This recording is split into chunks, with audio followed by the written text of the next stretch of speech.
pessoal, meu nome é Sidney Rago, eu sou da Imã Consultoria.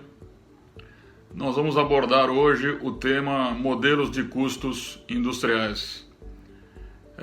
A nossa ideia aqui é falar um pouco sobre o próprio conceito de custos industriais e nós discorremos um pouquinho, principalmente sobre o custeio por absorção, que é o custeio legal, o custeio que nós somos obrigados a utilizar nas nossas empresas para efeito aí de publicação de resultados e balanços, e falamos um pouquinho do custeio direto, que é um tipo de custeio gerencial.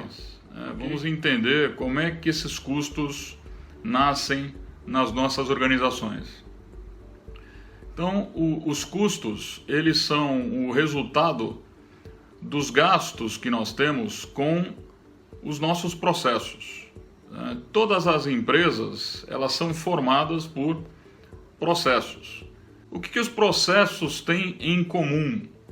Eles utilizam para operar os recursos.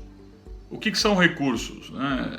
É tudo aquilo que o processo necessita para poder operar, para poder executar suas atividades. Por exemplo, espaço, pessoas, materiais, insumos, energia elétrica. E ao final do processo, nós vamos ter lá os nossos produtos ou serviços prestados. E qual é a grande incógnita dos custos industriais? Nós temos que saber ao final do processo quanto custou aquele produto ou aquele serviço que foi desenvolvido. Qual é a aplicação dos custos industriais nas nossas organizações? Nós temos diversas aplicações. Vamos começar pela própria gestão dos custos. Por que é importante nós gerirmos nossos custos? Porque muitas vezes nós temos um orçamento de um produto ou serviço. Esse orçamento ele acontece de maneira estimada, E como é que nós vamos saber se no dia a dia nós estamos realmente gastando aquele volume de recursos no processo e se aquele volume de recursos está efetivamente custando o valor orçado? Então é muito comum nessa gestão de custos, nós usarmos o indicador custo planejado versus custo realizado. Ok? Outra aplicação é na parte de orçamentos. Orçamentos é quando nós damos a responsabilidade para os gestores por cada fatia de custos. O gestor ele vai se responsabilizar por gastar aquela quantidade de custos necessárias para o seu processo funcionar. Então nós também vamos precisar entender um pouquinho da formatação do custo nos orçamentos. Por exemplo, análises e tomadas de decisão. Quando nós queremos saber, por exemplo, se valeria a pena ou não nós fazermos um turno a mais na empresa ou fazermos horas extras. Nós vamos decidir o que é mais interessante para o negócio, baseado em quê? Baseado em custos. Quando nós vamos apurar o resultado da empresa, apuração de resultados contábeis, por exemplo, o DRE, que é o demonstrativo do resultado no exercício, também vamos precisar dos custos. Quando nós fazemos a gestão de preços e margens de contribuição, também vamos precisar dos custos. Hoje em dia, os preços eles são ditados pelo mercado. Então, nós vamos fazer a gestão das margens de contribuição. E por último, as análises de viabilidade econômica, para ver se vale a pena nós investirmos em um determinado equipamento, se esse equipamento vai trazer retorno, se ele vai se pagar ao longo do tempo, por exemplo. Então são inúmeras as aplicações de custos industriais nas organizações. Agora, o que é custo? Vamos entrar um pouquinho no detalhe dos conceitos contábeis. Então, tudo começa pelos gastos. Todas as empresas têm uma série de gastos. Então, os gastos envolvem compras de produtos e serviços, e essas compras elas vão gerar o quê? Um sacrifício econômico, financeiro por parte da entidade, por parte da empresa. A empresa vai ter que honrar com esse compromisso. Por exemplo, pagar os salários no final do mês, pagar a folha de pagamento. Por exemplo, pagar a matéria-prima que comprou, pode ser 30, 60 dias, 90 dias depois, mas esse gasto implica em um sacrifício financeiro da nossa organização. Então, nossas empresas elas têm uma série de gastos, nós já vimos, em função dos recursos alocados aos processos. Ok? Bom, e o que é o custo? O custo ele depende da missão de cada negócio. Por exemplo, uma indústria tem custos industriais. Por quê? Porque o custo está ligado à sua atividade fim, que é fabricar, que é transformar matérias-primas, componentes em produtos acabados. Se eu trabalhar num operador logístico, por exemplo, nós vamos ter o custo do serviço. Ao invés de ele transformar matérias-primas em componentes, ele vai prestar um serviço. Por exemplo, de armazenagem, por exemplo, de transporte. Então ele vai ter um custo de prestação de serviço. Mas o que é o custo? Ele é um gasto relativo a um bem ou serviço utilizado na produção de outros bens e serviços. Então vamos ver o detalhe dessa definição. Então é o gasto relativo a um bem, por exemplo, um bem pode ser um prédio para ocupar a minha fábrica, um bem pode ser um equipamento, um bem pode ser uma matéria-prima, um insumo, uma embalagem. E serviços? Serviços vão desde a nossa mão de obra contratada, que nos presta um serviço, pode ser o serviço de um terceiro, que nos presta um serviço não sendo funcionários da nossa empresa, entre outros. Então, todos esses gastos que vão servir à produção de bens e serviços, nós vamos chamar de custos. Além dos custos, nós temos também as despesas. O que são despesas? São gastos que não ajudam a fabricar produtos e serviços, porém, são gastos que vão contribuir para nós gerarmos receitas. São gastos que vão contribuir para a administração da empresa. Por exemplo, gastos com comissão de vendas, gastos com transporte dos produtos acabados, gastos com administração de um modo geral.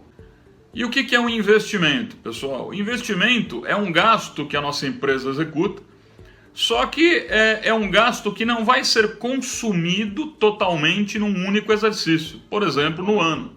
Se nós comprarmos o equipamento e alocarmos todo o gasto do equipamento num único exercício, nós teremos, primeiro, um pico de custos. E outro efeito colateral é que nós vamos continuar utilizando esse equipamento ao longo dos vários anos. O equipamento ele tem uma vida útil, ele não vai se esgotar dentro daquele exercício. Então seria injusto se nós pagássemos, se os produtos pagassem todo o custo do equipamento durante o mesmo exercício. Então, para isso, existe a ativação desses gastos e o parcelamento desse investimento através da depreciação.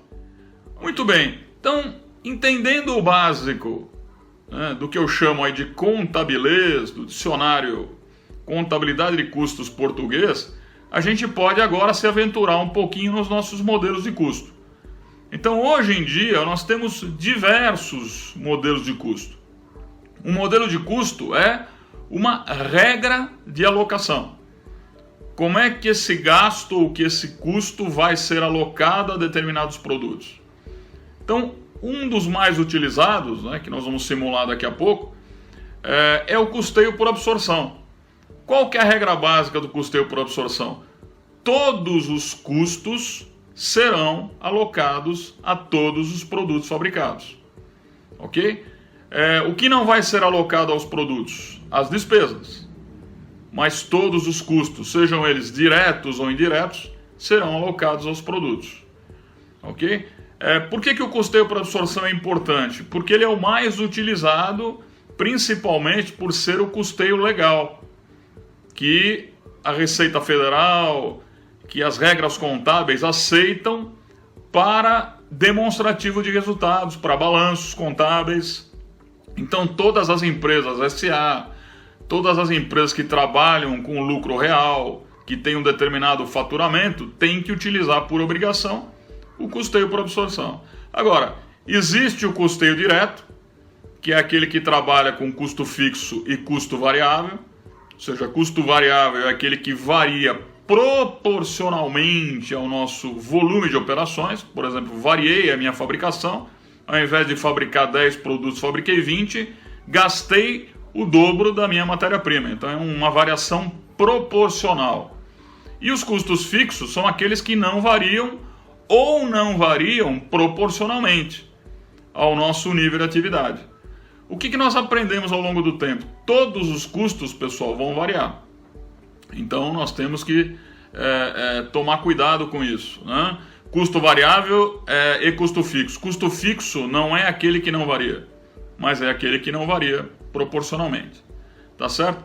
Além desses, né, nós temos o custeio ABC, que foi muito usado na década de 90, é aplicado a projetos. O custeio RKW, né, que apropria todos os custos e despesas aos produtos, que é um custeio desenvolvido na Alemanha, né? O custeio da contabilidade do mundo dos ganhos, que é muito parecido com o custeio direto, mas tem uma aplicação específica quando a gente aplica a teoria das restrições, e o custeio Lean, para quem trabalha no modelo Lean, no sistema Toyota. Ok? Então vamos para a nossa dinâmica. Imagine-se que uma fábrica encontra-se na seguinte situação.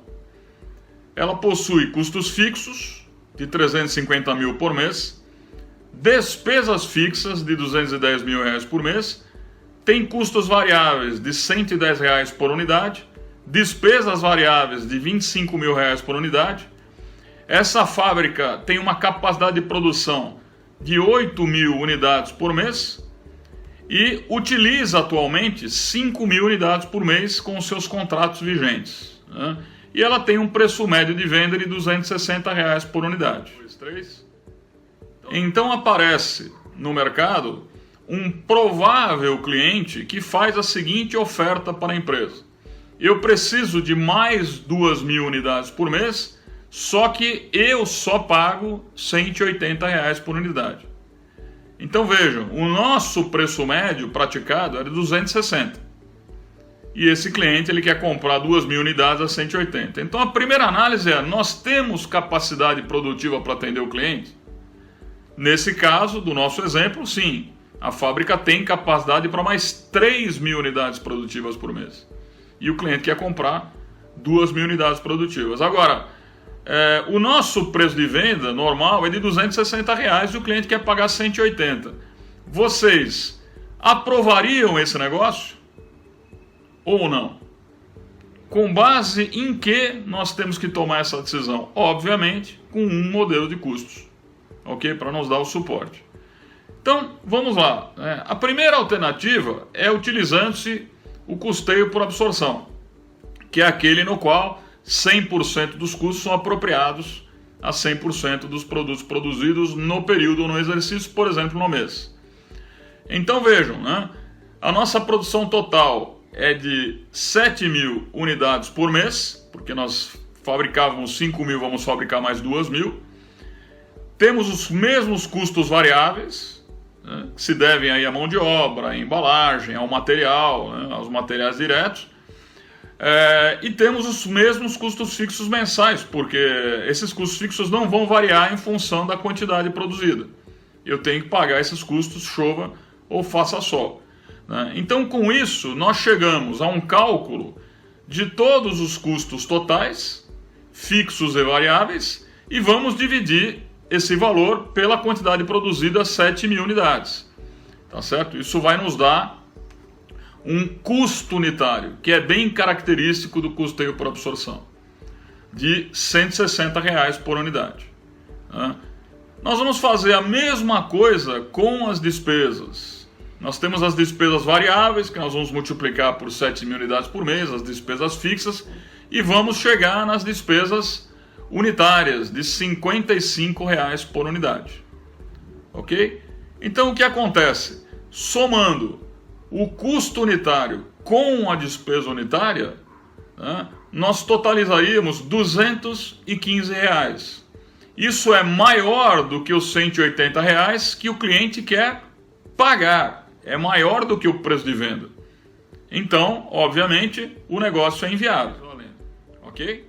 Utilizando-se do custeio direto, nós já percebemos a primeira nova variável, que é a margem de contribuição, que é um indicador muito importante para esse modelo de custos. A margem de contribuição, ela compreende a diferença entre o preço de venda, nesse caso, o preço de venda proposto pelo potencial cliente de R$ 180, subtraído dos gastos variáveis identificáveis. Por exemplo, aqui nós estamos falando do custo variável de R$ 110, que poderia ser, por exemplo, o material direto, a mão de obra direta, e a despesa variável de R$ 25, que poderia ser, por exemplo, o frete dessa entrega.